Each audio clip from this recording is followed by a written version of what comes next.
Pag-uusapan natin ngayon ay tungkol sa mga pangkat ng etniko. Alam niyo ba, ang pangkat ng Bisaya ang pinakasosyal na pangkat?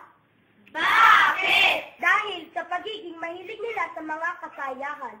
Okay mga bata, ipakita natin sa kanila ang ating mga nagawang awitin.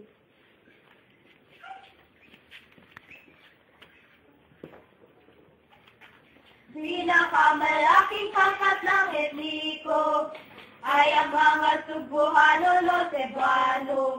Naandyan din ang mga Waray at Ilonggo. Lahat sila ay mga napangkat, sapagkat sa kasiyahan lagi silang sikat. Magaling na mga awit ang mga Cebuano, maging sa paggawa ng gitara, naninirahan ng